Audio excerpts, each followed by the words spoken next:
Welcome to the Double R Show, the podcast that features everything about North Lincoln County. The Double R Show, directed and produced by Paul Robertson and hosted by the voice of Lincoln City, Roger Robertson.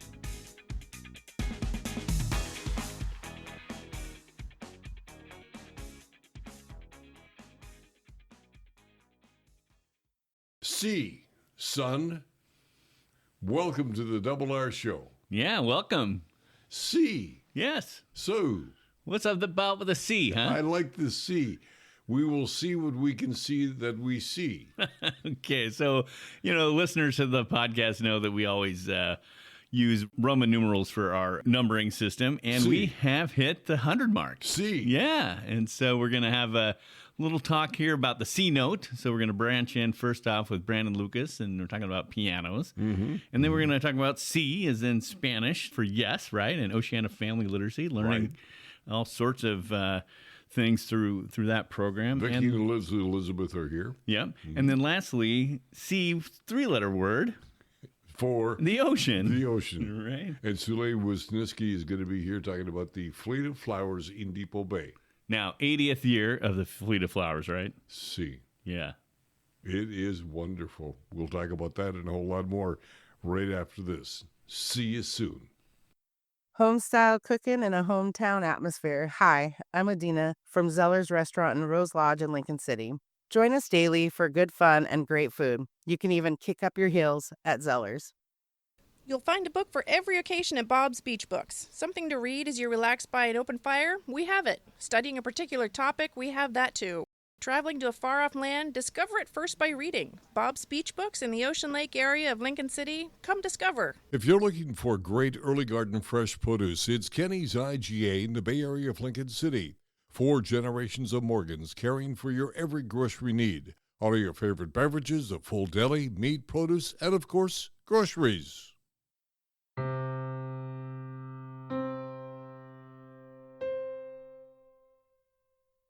The C note, musically speaking. Brandon Lucas is with us, Pacific Coast Pianos. Welcome. Thank you so much for having me. Music, music, music. It's your life, is it not? Absolutely. Music is to me, like water to a plant. Why so? I need it to live. This is something that you've been into basically all of your life then? Oh, absolutely. I come from a musical family, an amateur musical family. My dad was a drummer and a guitar player, but mostly just for the fun of it. But my whole family is extremely passionate about music. Everything from, country music to classical music. Did you study music? I did. I studied originally in choir and musical theater all throughout. I think 3rd grade was when I first started getting really into choir, and I kind of got hooked and was involved most of my life. And that I started learning piano sort of as a supplemental tool for voice lessons and for learning my vocal parts. And it became a huge passion, sort of. So I always describe myself as a clandestine piano player. Heard you play at the dedication, not the dedication, at the first night they had the Dark Skies. Oh, Thank awesome. you, Paul. I all of a sudden Dark Skies evaporated from my skull. Tell me about that experience. Oh, it was a really, really cool experience. First off, being able to play in a location that beautiful is always amazing, with Devil's Lake right behind you and the sun setting in the distance. It's just an incredible atmosphere. And also, I really feel like Regatta Park is made for live performance. It has that beautiful sloping hill that is so accommodating for people to sit and listen to. So it's just a great space to play music. And the community, I think, was there ready to feel the magic, It's amazing you would say great space. It's an open space. Yeah. Some of my favorite venues are open spaces. Really? Absolutely. I moved here from Colorado about 5 years ago and spent many of my best musical evenings at Red Rocks Amphitheater. Mm-hmm. Also, my first professional theater engagement back when I was a teenager was actually in an outdoor sandstone amphitheater in northern New Mexico. And I really, really think that outdoor spaces are great for live music.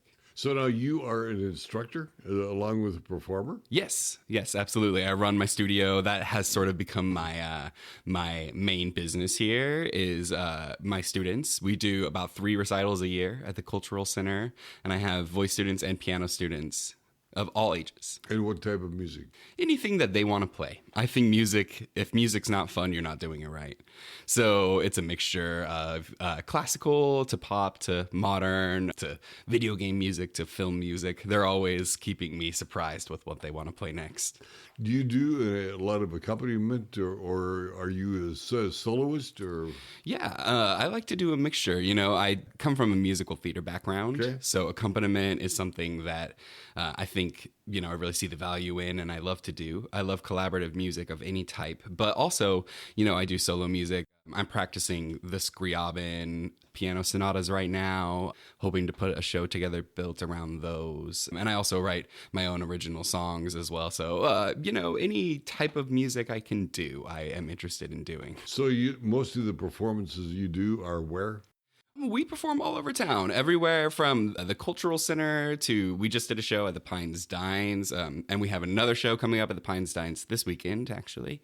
And so it sort of depends, you know, if we're doing the piano rock setup, then we tend to be in, you know, a different venue than if we're doing like a classical piano type of thing. Your preference? Oh, I just love being on the stage, honestly. I'm happy to be performing in any capacity. I don't think I do have a preference. You mentioned we. Who's the we within all of your music family? I always say we because there is a huge creative team behind every single musician you ever meet. You know, whether it's the people who are helping me with booking shows or the people who are helping me with costumes or the musicians who are playing with me on stage or the people who are doing lights. I really feel like we're all on the same team and we're all, you know, part of the same effort. So are we going to see Brandon Lucas performing again at the Regatta Grounds for another Dark Skies? Oh, I absolutely hope so. I will be at the Trout Festival, or not the Trout Festival, the Carp Festival. Carp Festival. Wrong fish. The Carp Festival in August. So, and I'm not sure if we'll be doing like a classical setup or like a piano rock setup, but I will be there. So just in a couple months, I'll be back at Regatta. Anytime you mention carp, the first thing that comes to mind to me is my good friend Joe Delavella, who is long gone. When they released the first carp into the lake, he stood on the dock and sang a song, "You Gotta Have Carp." Yes. Pounds and pounds and pounds of carp. A musical offering. Yeah. He had the right idea. Yeah, but the way he could sing was not musical. As long as he puts his heart into it. His heart was certainly into it, yeah. You gotta have carp. You gotta have carp and heart. Yeah, I expect to hear that at the Regatta Grounds again from you now. Okay, I'll start rehearsing. Make it up. I love music. I cannot perform music, but anybody that loves music can appreciate good music. I agree. And good music is whatever you make of it, right? I agree. I think it's very relative, and I think it goes moment to moment and day to day. You know, one day I wake up wanting to listen to Bach, and the next day I wake up wanting to listen to Lady Gaga, and the next day Guns N' Roses. You know, and it changes, and that's one of the beautiful things about it. All you got to do is go back to 1969, the single best year in pop music. That was a good year. That was you a are very right. good year. That Yeah. was a marvelous year. Have you got a favorite?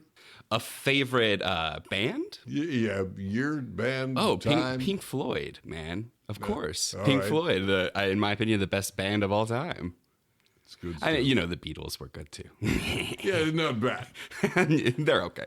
So if somebody wants to take lessons from Brandon, how do we do that? Yeah, I'm really easy to get a hold of. Just go to PacificCoastPianos.com and all my info there, my phone number and my email and everything. Pacific Coast Pianos. Brandon Lucas, thanks for being here. We look forward to hearing you back on the keyboard again soon. Thanks for all you guys do. Jay Leno, Friday, June 20th, 8 p.m., Chinook Winds Casino Resort. Police say an 84-year-old man pepper sprayed a security guard during a dispute at a retirement community bingo game in Florida. The old guy said he was fed up said he told the security guard he had it up to here, and that was just his pants, okay? They weren't even counting pants up to here. Special guest Arsenio Hall. Tickets are on sale now at the Chinook Winds box office. By phone at 1-888-MAIN-ACT or at ChinookWinds.com. Chinook Winds, where comedy is better at the beach. The name of the business is Oceana. With us is Vicki and Elizabeth. You two gals have been involved in Oceana since the beginning, I understand. But what is Oceana?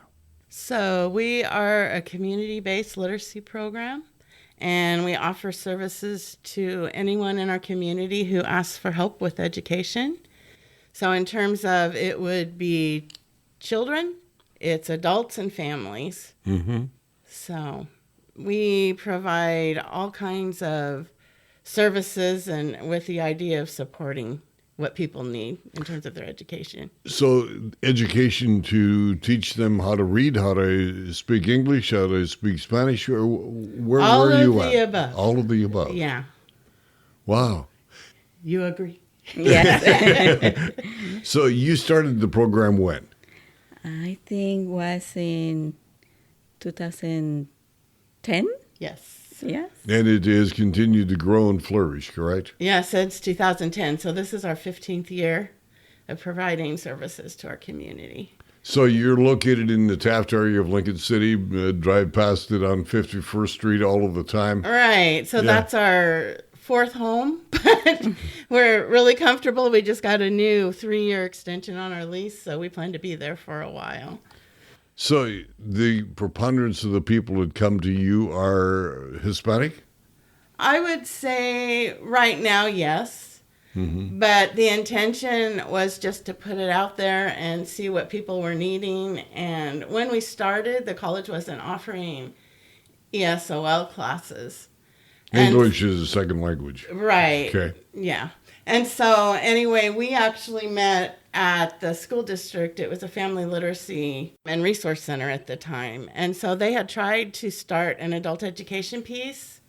And so I came to town and I saw family literacy and I'm like, oh, wow, what's this all about? Because I had worked with Portland Community College in the past with family literacy. So Elizabeth was actually in the class. And so we kind of worked together to figure out a way to make that happen for the adults. And so they were supporting the children with early childhood education, and then we added that component. And then down the road, they decided that the funding wasn't there to support the adult education piece, and so that's how Oceana became Oceana Family Literacy. So it is adult education predominantly? So family literacy defined would be adult education, early childhood education, and then opportunities for families to learn together. Mm-hmm. And we also provide services to kids who are needing help with if they've fallen behind or they've missed things along the road to help them to catch up with their education. So how do you recruit students to come to your program? I just tell them that we can help them to start learning English. Yeah, so it's all word of mouth for the most part. Really? Yeah, we fill up and we just keep going. And so it's word of mouth has been our biggest. When you say fill up, you have approximately how many participants, students? Well, it just depends. But if you count the kids, and I would say on average, probably about 10 families. Mm-hmm. So that could be anywhere from 40 to 50 participants, depending what So time is of it- year. So it's for the entire family then? Yeah, so, it comes out of the adult education Okay. realm. But when that came about, they were trying to figure out a way to support the families, not just the adults either learning how to read or get their GED or speak English. And so that's how that came about. So it's been exciting to see how it's grown. And in our community, we're just figuring out ways to fill in gaps and holes. We're all working really hard to help our families. And so depending on what the community needs and support education, that's what we try to do. But the main thing, again, is learning English? Yes, and help the kids. Yeah, both family all together. Now, Oceana has always been part of community days, and you do different things to introduce yourself to the community during Community Days. Tell us about that. Yeah, so actually we used the opportunity as a context for learning.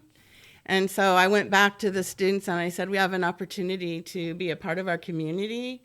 And so they came up with the idea. Always cooking seems to be the thing that we attach ourselves to. And so we came up with the idea of Secrets of Salsa. Mm-hmm. And so we've done that. How many years? 5? 5 years, I think. And some of the salsa is pretty hot. Yes, they are. Paul's got a question sitting over here. Well, I was just going to ask Elizabeth just to kind of relay in Spanish, what the program is about for some of our Spanish listeners. Oh, yes, please. Sí, claro. Nosotros tenemos un programa que nos ha ayudado mucho a aprender inglés. Nada más a leerlo, también a hablarlo y a escribirlo.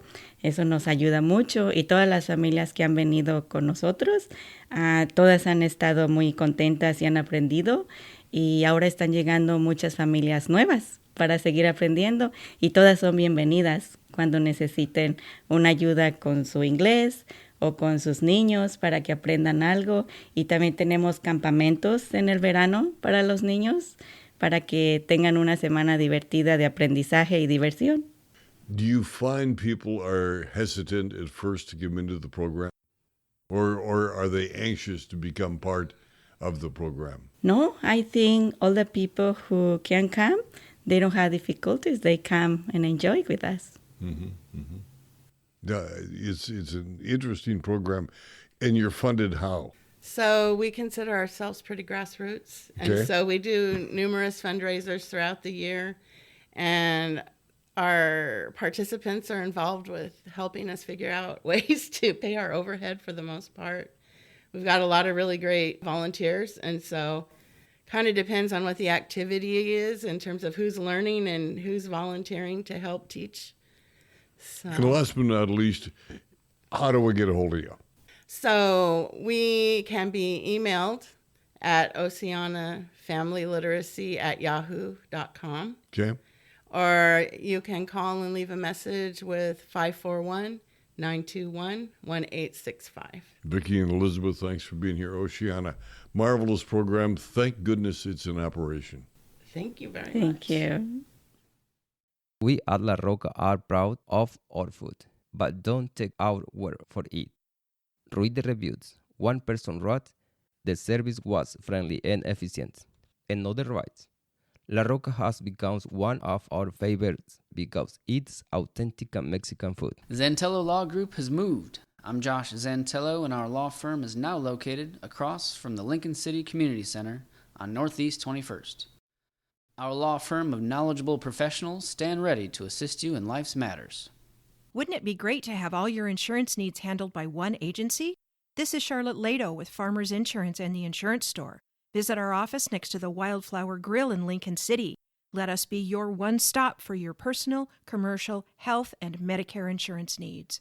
The Fleet of Flowers sails again. With us is Sule Wisniewski, and thanks for coming in. It is a marvelous event.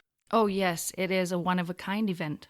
Now, you are one of the cadre of volunteers. Yes. Why? Oh, well, this service really means a lot to me, especially because I come from a family who we don't have traditional burial plots. And so it's a nice way to remember people, veterans, first responders, other loved ones, and our friends who have lost their lives at sea, or people that are just buried at sea. Sometimes we fail to remember it is for everybody, not just the sailor. Oh, it's for everyone. We just welcome anyone who wants to come down and make wreaths. Each wreath represents an individual, and they start making them on Monday, and then towards the end of the week, we start adding the flowers, which makes them all that more unique. Sometimes people want to write a little note and attach it to a wreath.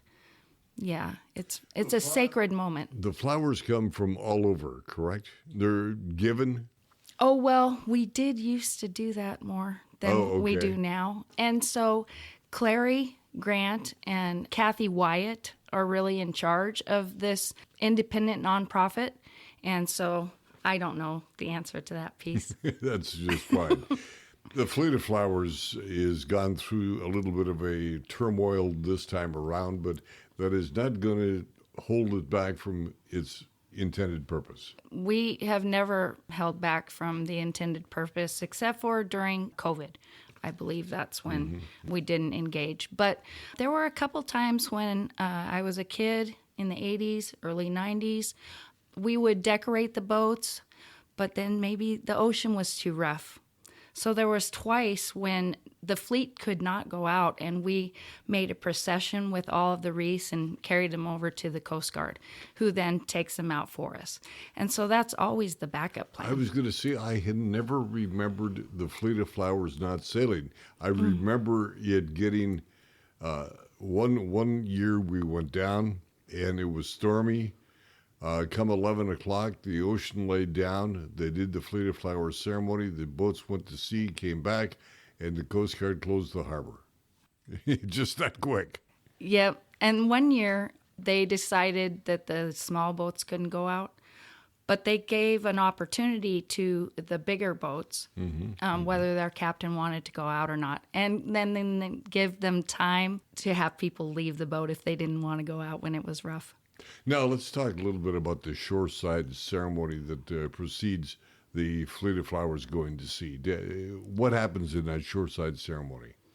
It's just a really beautiful tribute. There will be singers. We have a bagpiper that comes. We have the color guard comes and displays the flags. They play the anthem for each of the branches of service. The Coast Guard is there.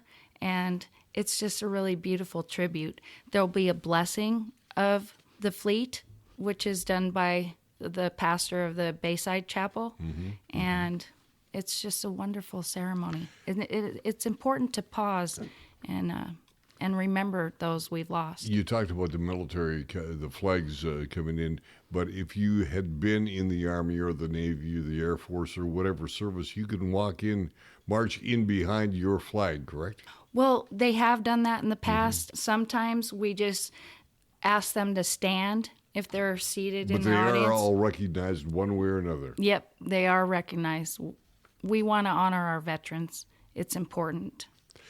The Fleet of Flowers this year has gone through a little bit of controversy, but that is not going to negate the intended purpose, and that is to honor those that sleep beneath the deep. That's true. This event is in the making for about a year before it actually happens on Memorial Day, and it'll be at 11 o'clock on this Memorial Day. Sometimes we have to change that based on tides. But yeah, it's a beautiful ceremony. And 80 years of it. 80 years of it. And so this year, to honor people that have volunteered for the Fleet of Flowers, they're going to have music the night before. Oh. Tell me about that. In the community center, or where's that going to be? It'll be down where the ceremony happens. It'll be on Sunday evening, starting around 4 to 7, and there's going to be Johnny Wheels and the Swamp Donkeys, and they're just going to play to just celebrate all the work that we do and remember all the people who passed on that were volunteers before us, like Stan Allen. He ran the event for 38 years. I'll go to my grave remembering Stan Allen on the podium at the conclusion of the shoreside ceremony saying, "Skippers, start your engines." Yes. And the Fleet of Flowers behind the Kingfisher then went to sea. Yeah, that's what would happen, and it was always beautiful. And then, well, I don't want to not mention Barbara Wentworth. She was really an integral part of the volunteers during that time, and helped teach so many people who have become in charge of the event and then passed on. And so it's something that just really, it's kind of like a relay race in a way. And generational. It goes on from generation to generation. Yep, passing the baton. I appreciate it. Again, Sule, we appreciate you coming in and bringing us up to date on the Fleet of Flowers. And thank you for what you do and all of the volunteers. It is an amazing feat of love and attention to those that we honor. Oh, well, thank you. And I hope everybody just joins us. And it's open to everybody and anybody. Yes. The Fleet of Flowers. Sales again, Memorial Day, 11 a.m.? 11 a.m. is when the ceremony starts, and it runs for about a half an hour to 45 minutes. And then they give time for people to load the fleet that we'll have going out, and then the procession will be made out into the ocean. It'll be beautiful. Northwest Septic Service is your one-stop shop for all your septic needs. Northwest Septic Service offers pumping, maintenance, repair, and inspections with one call, 541-994-6977. Buying or selling a home? Northwest Septic Service can inspect your sewer line or an entire septic system. Old or failing septic system? Northwest Septic Service can rejuvenate most drain fields, saving you thousands of dollars. 541-994-6977. Serving Lincoln, Tillamook, and Yamhill counties, Northwest Septic Service. Well, for the 100th time, thanks for all of the listeners. Thanks for all of the people that have come on board to be interviewed on the Double R Show. And to our sponsors, too, and all the people that have been supporting us through the Donut Club. We couldn't be doing it without y'all, so thank you very, very much. C is kind of fun. It's been a great episode. We look forward to the 101, which will be on 101 here now next week. Yep. And our thanks again to Brandon Lucas, Sue Lay Wisniewski, and Vicki and Elizabeth from Oceana for being with us. Now, save the date for the Lincoln City Chamber of Commerce Business Conference coming up June 27th. Information is available from the Lincoln City Chamber of Commerce. And the Small Business Development is hosting a special event, and this is training for nonprofits. And it begins on May 28th and goes all the way to January 21st. One program a month, and you do not have to have the same person from the nonprofit attend each time. Depending upon the organization, you can go one time, your secretary goes the next, the third time the president goes, another time a board member goes. So it is going to be a good training seminar for people that run nonprofits, how they should be run and have to be run. Yeah, looking forward to it myself. I'll definitely be there, as will one of the other board members for the Cascade Head Biosphere Collaborative, too. So we have a golf tournament for the Cancer Foundation, the Coastal Classic Golf Tournament out at Chinook Winds Casino Resort. And this is forthcoming on June 7th, and registration is $150 per person. So a good fun activity and helping raise money. Some of the other activities citywide taking place on Monday, the 26th. City Council meets at 6 o'clock, regular meeting. Tuesday, June 3rd, is a Planning Commission meeting. Wednesday, the 4th, the Library Board meeting. And then on June 9th, somebody's birthday. June 9th, yes. Yeah, somebody's birthday. City Council meeting. That would be another son Peter. Now, you've got a host of activities taking place that have to do with water. Sun, sea? Indeed. So the Biosphere Beach Ambassador Program has its second event here this Friday, May 23rd at the 15th Street Beach Access. So Josh Havlin's going to be down there at low tide, which is about 3:50 p.m., so come join him. And then on Saturday, Christina Pasca is going to be doing the Biosphere Experience again there down at Knight Park. So those always start at 10:30, and so again, Saturday the 24th, can join her. And then we have Water, Water, Water, an event at the Pelican on June 18th. Now, the last one that I wanted to mention is a pretty special event. We're going to be putting on a Salmon River Estuary tour, and we've got, it's going to be fabulous.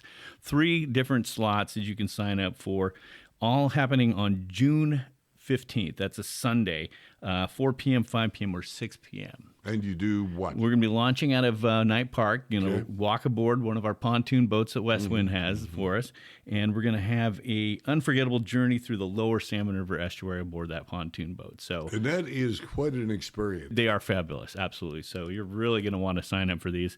Go to cascadehead.org to register for that and to get more information about anything that the Biosphere Collaborative is doing. And the cost? $20 a head. Marvelous. Yeah, $20 per person.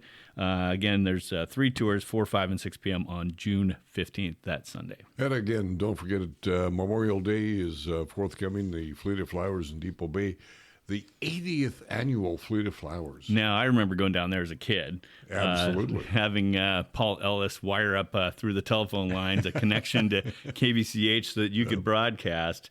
those events, and it's just a really fun memory from, well, just a few decades ago. And I can still hear Captain Stan Allen's his words as it kicked off the startup of the engines. Skippers, start your engines. And away they'd go, all of them in single file out onto the sea to put the hundreds of flowers on the waters, every one of them in memory of somebody that lost their life at sea or is buried at sea. It's just a wonderful experience. And again, thanks to the citizenry of Depot Bay for the 80th annual Fleet of Flowers. For an event like that to go that many years, it's got to mean something to somebody. There's a lot of generations and a lot of effort put into that, and really good memories, solemn event, celebration, and as well. So. And also don't forget to buy your poppy from one of the members of the American Legion. Wear your poppy with pride. You'll have an opportunity to pick up a free poppy at Safeway. That'll be on Memorial Day. And down in Depot Bay at the Fleet of Flowers, I'll be walking around with a canister, accepting contributions to the American Legion post, and of course giving out free poppies. Anything else your side of the table? For the 100th time, we are clear from here. See, that'll do it to the doings on the Double R Show. Please remember to like, subscribe, share, so you, your family, and friends around the world or across the street can join us on the Double R Show. For Paul, Jenna, I am Double R. Have a happy day. See you soon. You've been listening to The Double R Show. Join Roger and Paul Robertson as they explore everything about North Lincoln County. The Double R Show, produced by Always Productions and hosted by Roger Robertson. Have a story? Email contact@alwaysproductions.com or call 458-201-3039. For The Double R Show, I'm Jana Grawn.